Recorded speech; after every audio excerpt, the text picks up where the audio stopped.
Here we've got a bin bag capacitor, very effective demonstration, but not without its risks, really, of getting shocks and things like that. We're using a high voltage power supply here, and although it looks like I've bypassed the internal resistance here, there is a built-in very high mega ohm resistor inside the instrument.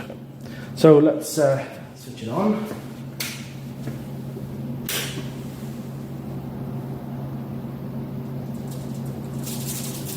Can you hear that? Do you hear the attraction?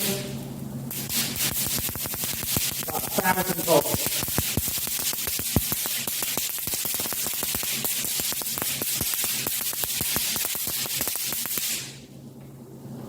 There we go. The bin bag capacitor.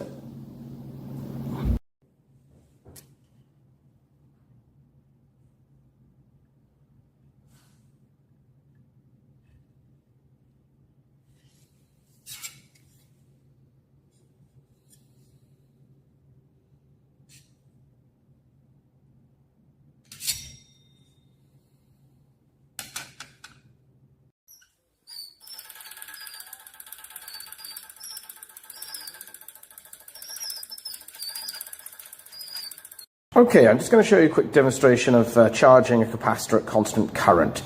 The main things really here are the variable resistor, 100 kilo ohms, and we've also got a 2200 microfarad capacitor, and then a very sensitive ammeter here. The voltmeter is going to be a data logger there, okay? Right, so let me just get the data logger set up, and started, and zoomed in. Okay, now we can plug in. Now watch the galvanometer when I connect the circuit. Shoots off to the right, so it's starting to charge. Now if I zoom in on there, now it's going to start to drop. So I'm going to have to change the resistance in the circuit to keep it, whoops, wrong way, to keep it fairly constant.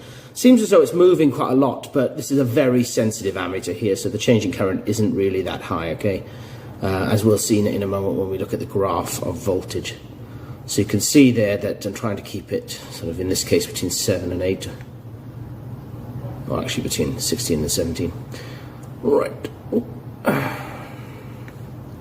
Even though you get wobbles like that there, it won't be evident in the graph. Now normally when you charge capacitor you should get an exponential rise, okay, but or 1 minus exponential.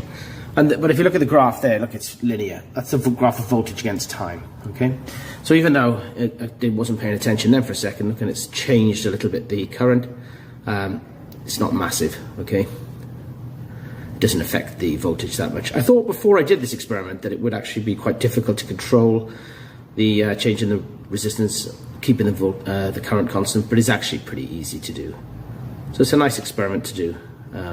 Charging a capacitor at constant current, okay? So there's the graph at the moment. It's up to about 2.5 volts, fairly linear, okay? Hi there. Got an interesting demonstration to show you this morning using two capacitors. These are large capacitors, super capacitors. They're 100 farads each, okay? And at the moment they are being charged by 1.5 volt cells, okay? And they're roughly the same voltage at this stage. Then they're going to be discharged though across separate kind of configurations. We've got two fans or resistors here in series.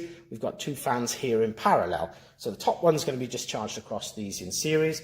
Bottom one across these ones in parallel. So you could ask students to predict what they think is going to happen in terms of the evolution of the voltage when we start discharging, because I'm going to disconnect the cells and then I'm going to connect the fans. And also what will happen to the fans, which fans will stop working the quickest.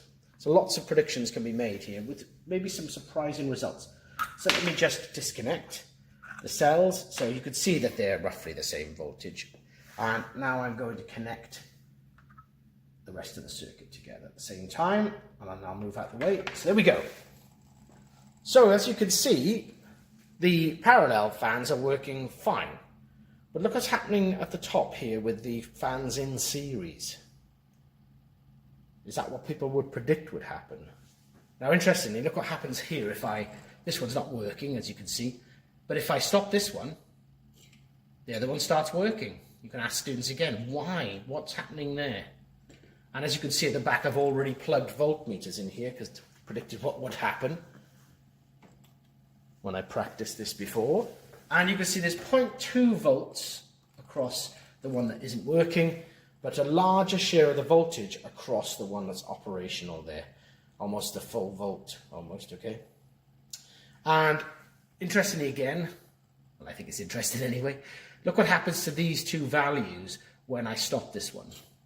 All of a sudden then a much larger voltage across the fan on the left, and there was much smaller voltage on the fan on the right. And then if you let that go, this one is obviously the fan that is going to work best in this circuit. And you could ask them why, you know, what properties of that fan make it operational when this one isn't operational at all. Now, if I were to let this run for quite a while as well, you can see that a difference should arise here as well between the voltages. I think already they weren't quite the same at the start, but often you find that this voltage doesn't go down, doesn't decrease as fast as this one. And you could ask students why, you know, talking about the situation in parallel and series and time constants and stuff like that. So there's a load of things that you can discuss based on this demonstration, I think. And whilst it looks like a bit of a mess of wires here, it is just a charging part here, then a discharging across two sets of fans, the fans in series and the fans in parallel. I hope you like that demonstration.